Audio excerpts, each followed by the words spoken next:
Praise the Lord. ఈరోజు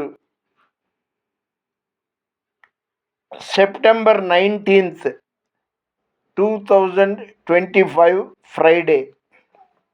ఈరోజు September నెల 19వ తేదీ 2025 సంవత్సరం శుక్రవారం. దేవుని వాగ్దానం.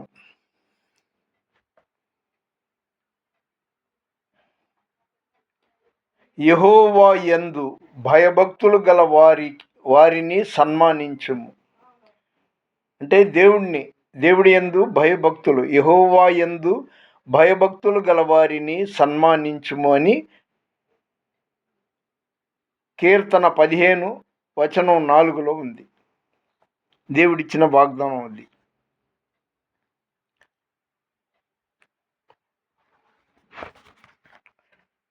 సర్వాధికారి, సర్వం మీద అధికారం ఉంది యేసు ప్రభువుకి. ఆయన సర్వశక్తిమంతుడు, లోకరక్షకుడు, నిజమైన దేవుడు. సర్వాధికారివి, సర్వజ్ఞుడవు, సంపూర్ణ సత్య స్వరూపివి నీవు. దివిలోనున్న ఆనందమును ధరణిలో నేను అనుభవింప మహిమాత్మతో నన్ను నింపితివా. మహిమాత్మతో నన్ను నింపితివా. సర్వజగద్రక్షకుడా, లోకరాజ్య పాలన, భూరాజులెవ్వరునైనా నీతో పోల్చగలనా. సర్వజగద్రక్షకుడా, లోకరాజ్య పాలన, భూరాజులెవ్వరినైనా నీతో పోల్చగలనా. బలమైన నీ రాజ్య స్థాపనకై నిలిచి నిరీక్షణతోనే సాగిపోదును. బలమైన నీ రాజ్య స్థాపనకై నిలిచి నిరీక్షణతోనే సాగిపోదును.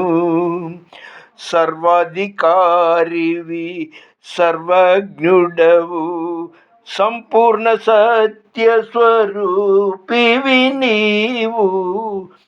దివిలోనున్న ఆనందమును ధరణిలో నేను అనుభవింప మహిమాత్మతో నన్ను నింపితివా.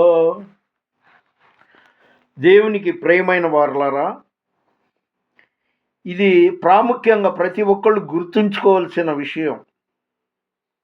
మేడి పండు చూడ మేలిమయ్యుండును, పొట్ట విప్పి చూడ పురుగులుండు. నీరు పల్ల మెరుగు, నిజము దేవుడెరుగు. నిజాన్ని గ్రహించాలంటే, అవతల వ్యక్తి గురించి తెలుసుకోవాలంటే దేవుడికే తెలుసు. ఆ నీళ్లు లోతుగా ఉందా, పల్లంగా ఉందా అనేది, ఎంత నీళ్లు ఉందనేది దేవునికే తెలుసు. ఈరోజు 2వ తిమోతి 2వ అధ్యాయం 13వ వచనంలో ఆయనను ఎరుగము అంటే మనలను ఆయన ఎరుగనను. యేసు ప్రభువా కొంతమంది భక్తి కోసం ఏం చేస్తుంటారంటే, అక్కడేమో క్రైస్తవుడు, బయట బతకటానికేమో ఏదో పేరు చెప్తారు. మేము క్రైస్తవులు కాదు అనేటట్టు అర్థం వచ్చేటట్టుగా బయట చెప్పుకుంటారు.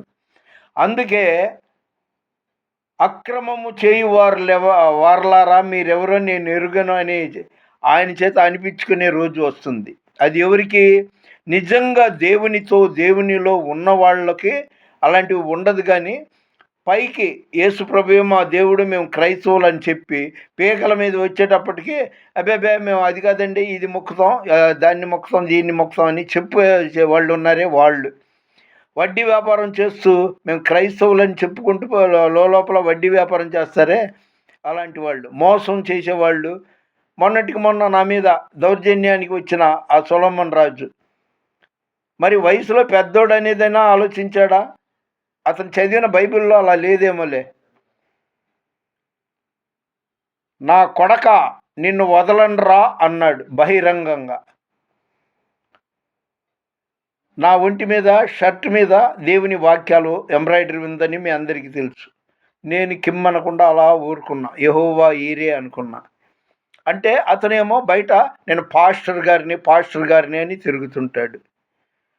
అతని డబ్బేం నేను దోచుకోలేదు. అతన్ని నేనేం బూతులు మాట్లాడలేదు. కానీ ఆ విధంగా అలాంటి వాళ్ళని దేవుడు అంటాడు, అక్రమం చేయువారులారా మీరెవరో నేను ఎరుగను.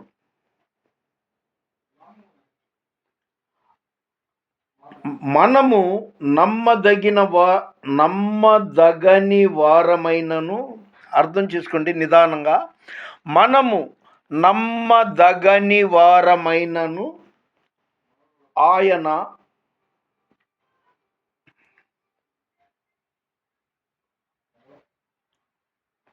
నమ్మదగిన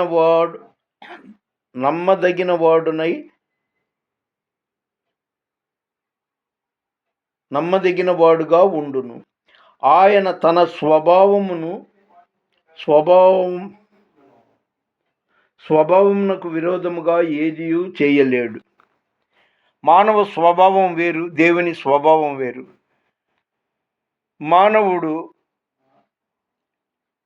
ఊసర వెళ్ళిలాగా అవకాశాన్ని బట్టి, అవసరాన్ని బట్టి మారుతుంటాడు. కానీ దేవుడు నిన్న నేడు నిరంతరము ఒక్కటే రీతిగా ఉన్నాడు. ఆ నిజ దేవుణ్ణి, ఆ దేవాది దేవుణ్ణి మనం నిత్యం అనుదినం అనుక్షణం తలుస్తూనే ప్రార్థన చేసుకుంటుంటే రోజుల దగ్గరికి వచ్చేసింది. ఆయన రాకడ కూడా సమీపంగా ఉంది. దినములు చెడ్డవి గనుక సమయమందు అసమయమందు ప్రార్థన చేస్తూ గడపాలి. నాకైతే నా వరకు ఉన్నమాట చెప్పాలిగా, మీతో ఒప్పుకోవాలి. ఎందుకంటే దేవుడు వింటున్నాడు, చూస్తున్నాడు. బాగా వృద్ధుడినైపోవడంలో కాసేపు స్నానం చేయగానే ఒక అరగంటకే నిద్ర వచ్చేస్తుంది. రాత్రి 3:30కి అంటే రేయి మొదటి జామున ప్రార్థన చేయమని ఉంది కదా విలాప వాక్యాల్లో. ఆ టైంలో 3:30 నుండి 4:50 వరకు ప్రార్థనలో గడిపాను. ఇమీడియట్గా నిద్ర ముంచుకు వచ్చింది. మళ్ళీ ఒక గంటన్నర పడుకున్నాను. ఇది శరీర రీతిగా లేదా వాతావరణం వయసు రీతిగా కావచ్చు. వృద్ధాప్యంలో నాకైతే గంటల తరబడి దేవుని సన్నిధిలో ప్రార్థన చేస్తూ ఉండాలనేది. అయితే మీలో ఎవరైనా సమస్యలు ఉన్నారా, అనారోగ్యంతో ఉన్నారా, దేవుడిని వదలమాకండి, విడవమాకండి. యాకోబు ఎలాగా రాత్రి తెల్లవారులు దేవునితో పెనుగులాడానో అలాగే మీరు దేవునితోటే ఉండండి. ఆయన ఎంతైనా నమ్మదగిన వాడు. ఆయన మాట తప్పని దేవుడు, సర్వశక్తిమంతుడు. నా అనుభవంలో కొన్నిసార్లు అనుకుంటా, ఏంటి ఇంత ప్రార్థన చేసినా నాకు ఇలాగ సమస్యలు వస్తుంది అని. నాతో ప్రార్థన చేయించుకునే వాళ్ళు కొంతమంది అంటారు, ఏంటో కాళ్ళు ఒకటే లాగుతుంది అంటారు, లేకపోతే గ్యాస్ ట్రబుల్తో అల్లాడుతున్నానంటారు, ఇలాగ అంటుంటారు. అయితే ఫ్రాన్సిస్ గారు ప్రార్థన చేశాడు కాబట్టి ఇమీడియట్లీగా జరిగిపోద్ది అనుకుంటే పొరపాటు. నేను 30% నా ప్రార్థన మీద ఆధారపడండి, 70% మీరు కూడా ప్రార్థన చేయండి. స్థితిని ప్రార్థన పరిస్థితిని మారుస్తుంది. కాబట్టి మీరు ధైర్యంగా మొండిగా 600 అయినా 106 అయినా ప్రార్థనలో గడపండి. మీ ప్రతి అవసరం నెరవేర్చడానికి ఆయన సిద్ధంగా ఉన్నాడు. మత్తయి 7:7 చదువుకోండి. అదేవిధంగా యోహాను 14:14 చదువుకోండి. ఇర్మియా 33:3 చదువుకోండి. నా ప్రాణ ప్రియుడా నా యేసు ప్రభువా, నా జీవితం అంకితం నీకే, నా జీవితం అంకితం. నా ప్రాణ ప్రియుడా నా యేసు ప్రభువా, నా జీవితం అంకితం నీకే, నా జీవితం అంకితం. నీ సత్యము సమాజములో, నీ నీతిని నా హృదయములో. నీ సత్యము సమాజములో, నీ నీతిని నా హృదయములో. దాచియుంచలేను ప్రభు, దాచియుంచలేను ప్రభు. స్తుతియాగముగా నూతన గీతము నే పాడేదా, నే పాడేదా. నా ప్రాణ ప్రియుడా, నా యేసు ప్రభువా, నా జీవితం అంకితం. హల్లెలూయా అన్నట్టు చెప్పాను కదా. ఈరోజు కీర్తన 15:4 యెహోవా యందు భయభక్తులు గల వారిని సన్మానించుమని. నేను అలా సన్మానం పొందడంలో 2 రాష్ట్రాలు ఒకటిగా ఉన్నప్పుడు ఆంధ్ర రాష్ట్ర తెలుగు క్రైస్తవ ఎడిటర్స్ అసోసియేషన్ వాళ్ళు, తెలుగు మ్యాగజైన్ పత్రికల ఎడిటర్స్ అసోసియేషన్ వాళ్ళు 2019 సంవత్సరంలో ఏలూరు హోటల్ అతిథి ఇంటర్నేషనల్లో నన్ను లైఫ్ టైం అచీవ్మెంట్ సన్మానం చేశారు. పెద్ద కిరీటం పెట్టారు, గోల్డ్ కలర్ శాలువా కప్పారు, భారీ గజదండ ఏదంటారు, పెద్ద పూలదండ, ఇంకా మెమంటోలు అన్నీ ఇచ్చారు, సన్మాన పత్రం ఇచ్చారు. అదేవిధంగా విజయవాడలోని బెల్లంకొండ శివాజీరాజు గారి స్వర్ణ దీపిక పత్రిక కార్యాలయంలో బిషప్ దేశభక్తుల సుభాకర్ శాస్త్రి ఆధ్వర్యంలో నాకు సన్మానం జరిగింది. ఇంకా చెప్పుకుంటూ పోతే విజయవాడ సోషల్ సర్వీస్ సెంటర్లో నాకు నెల్లూరు నుండి విచ్చేసిన పునాది పత్రిక ఎడిటరు, ఇంకా కొందరు పాస్టర్లు సన్మానం చేశారు.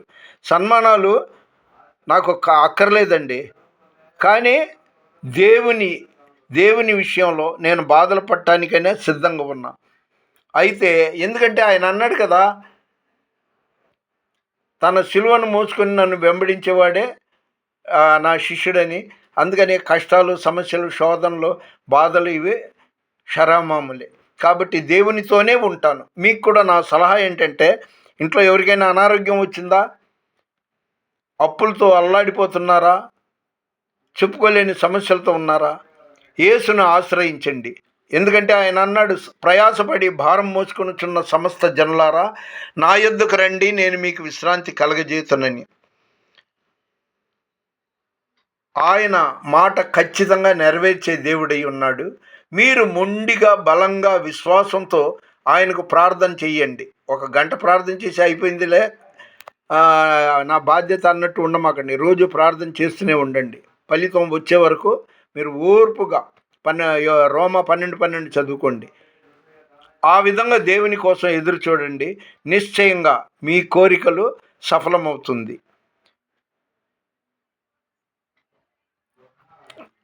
పాస్టర్ వైఎస్ రాజు గారు, తేలపురాలు అనుకుంటా. అదేవిధంగా హైదరాబాద్లోని డాక్టర్ బిషప్ ఫ్రాన్సిస్ జగన్ గారు, అదేవిధంగా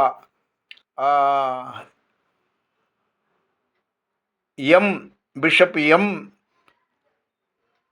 ఎలీషా గారు కేతనకొండ,